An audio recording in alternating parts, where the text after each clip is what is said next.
Do livro Palavras de Vida Eterna, psicografado pelo médio Francisco Cândido Xavier, através do Espírito Emmanuel.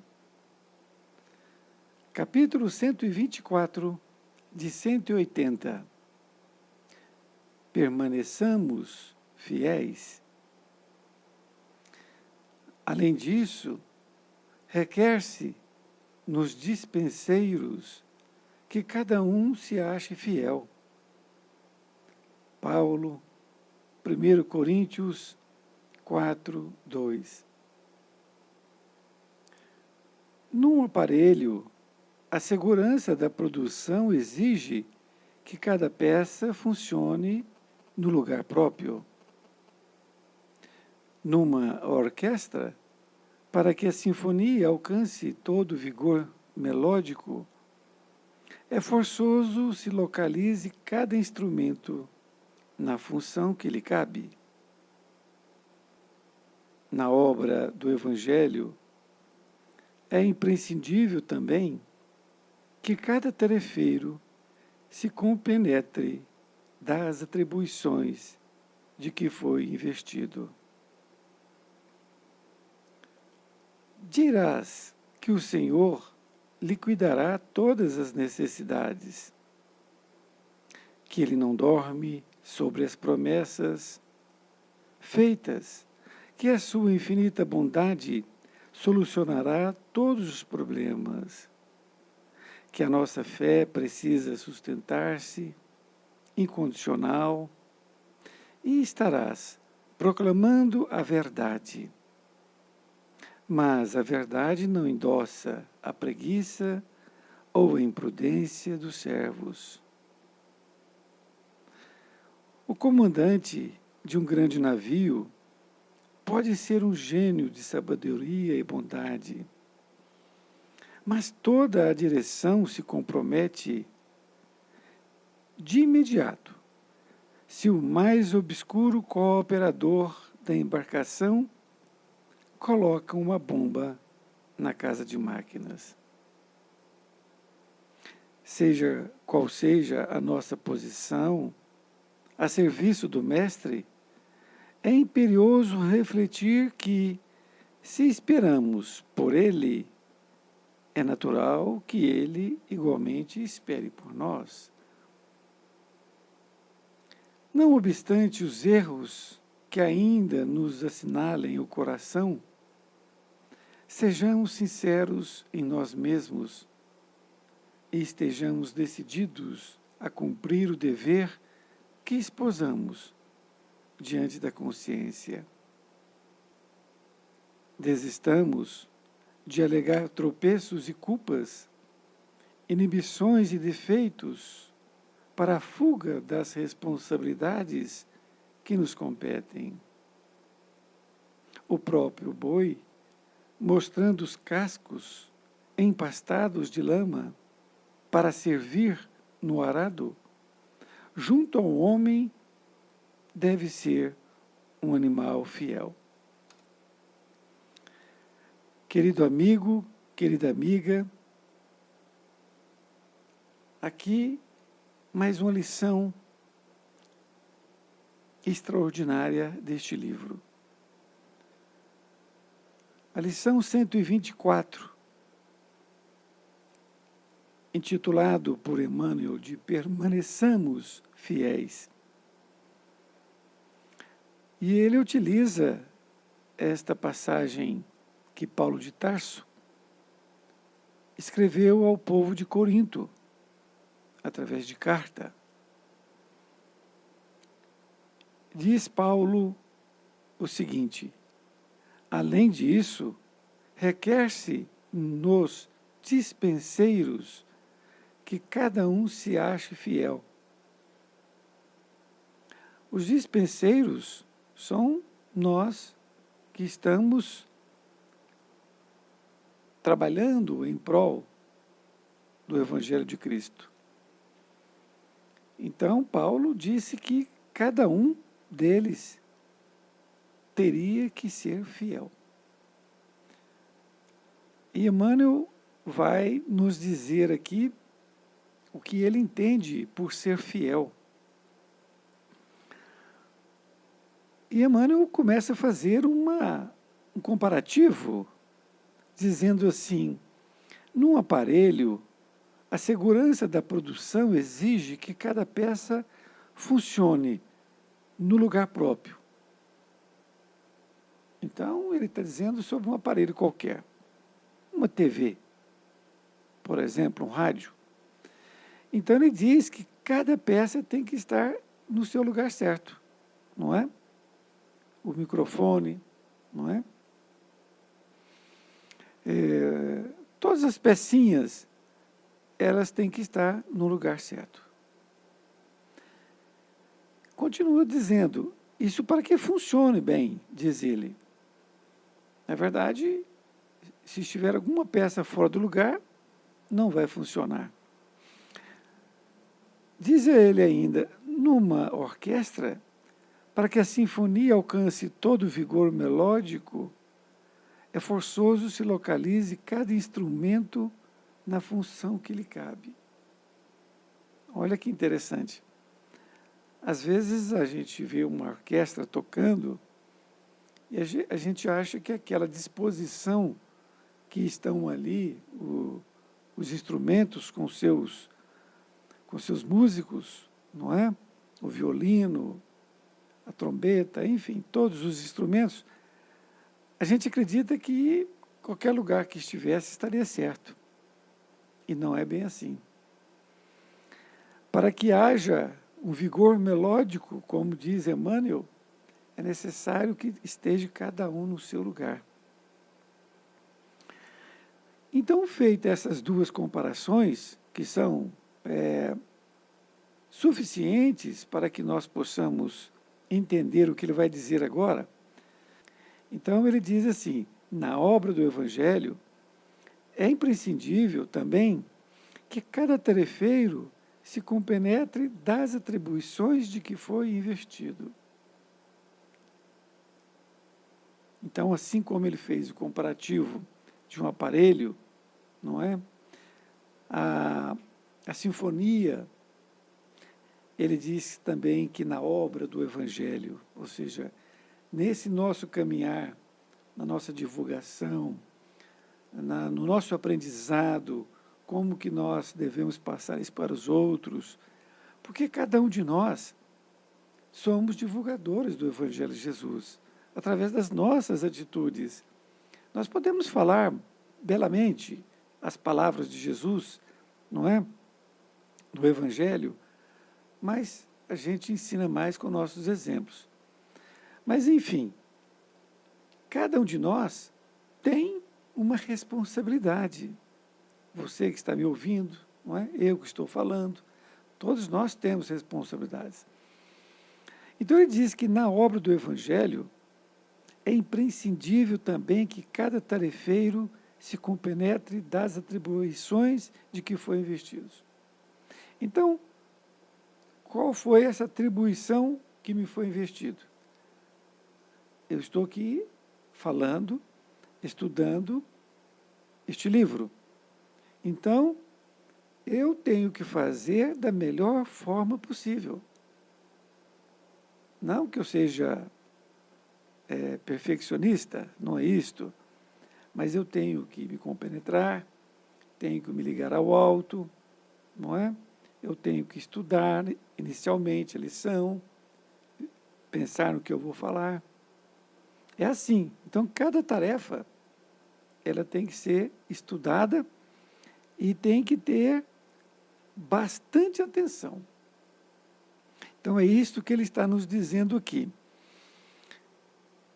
Nesta outra parte, ele diz assim, dirás que o Senhor liquidará todas as necessidades, que ele não dorme sobre as promessas feitas, que a sua infinita bondade solucionará todos os problemas, que a nossa fé precisa sustentar-se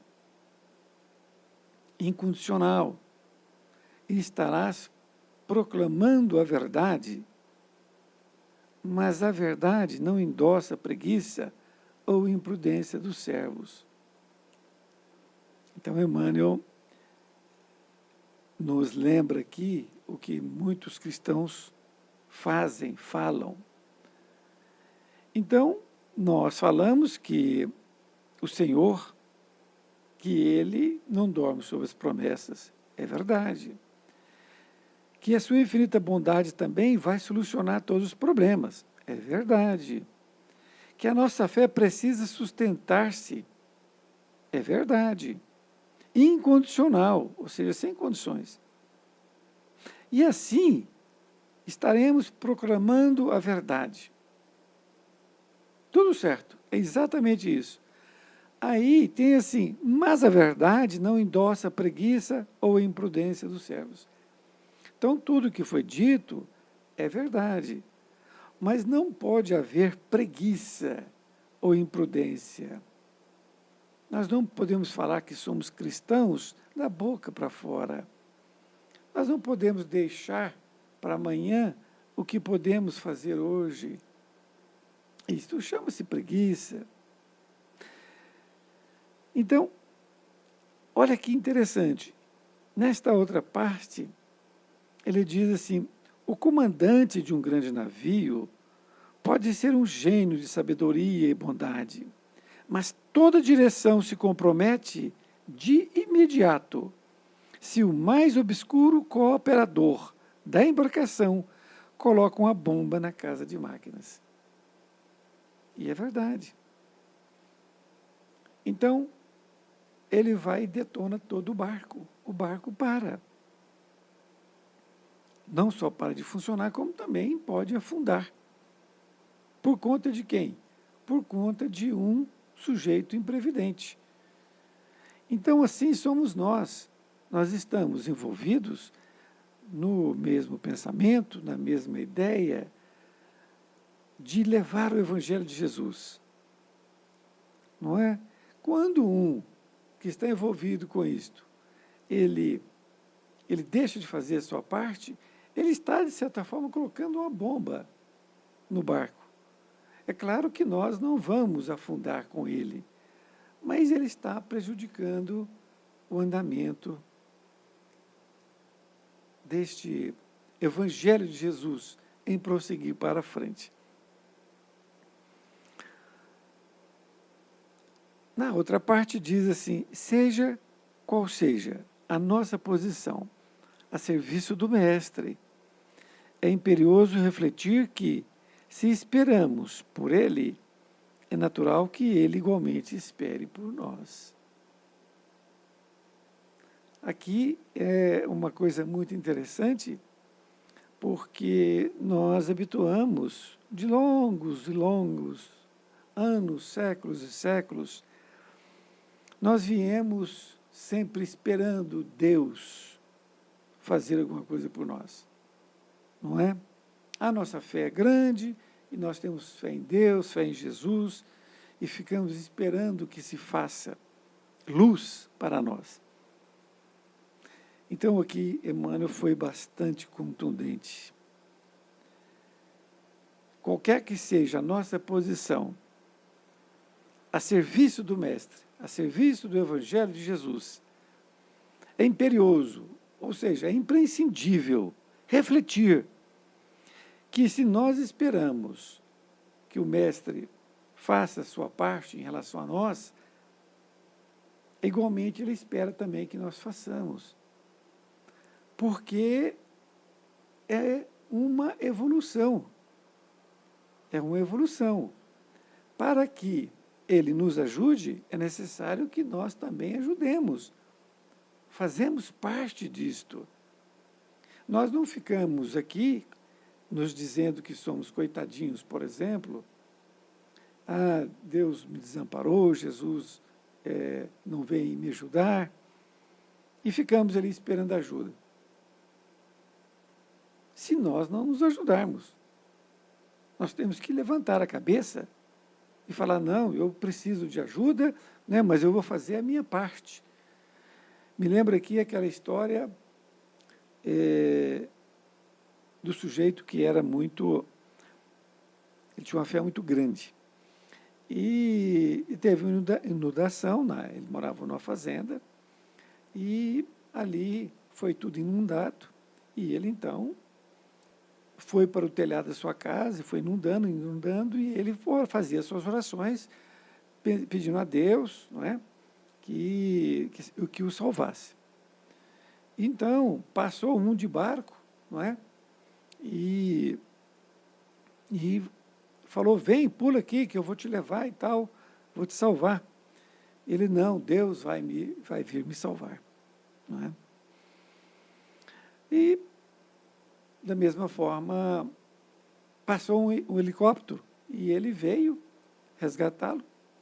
E ele também não quis subir, ele disse que Deus viria buscá-lo. Bom, o que ocorreu foi que ele morreu, não é? E chegando na sua consciência, diante dos espíritos protetores, ele disse que não foi ajudado, que ele orava, mas Deus não atendia. Então, aí foi explicado para ele que tanto o barco quanto o helicóptero, eles foram enviados por Deus, e que ele não entendeu. Quer dizer, ele não fez a parte dele de acreditar na sua fé, de que o seu pedido estava sendo ali acolhido. Então, continuando, ele diz assim, não obstante os erros que ainda nos assinalem o coração, sejamos sinceros em nós mesmos, estejamos decididos a cumprir o dever que esposamos diante da consciência. Bom, então isso aqui é um puxão de orelhas, podemos assim dizer. Ele diz assim, não obstante os erros que ainda nos assinalem o coração, ou seja, nós temos muitos erros ainda, cometemos muitos erros, não é? Ainda precisamos de melhorar muito. Mas esqueça isso. Continua dizendo, sejamos sinceros em nós mesmos. Então, que nós sejamos sinceros. E estejamos decididos a cumprir o dever que esposamos diante da consciência. Então, se nós fizemos um compromisso conosco mesmo, diante da nossa consciência, de fazer isto, que possamos fazer. Não é Deus que vai nos perdoar, não é Jesus e nem os bons espíritos que vai perdoar os nossos erros. Somos nós mesmos.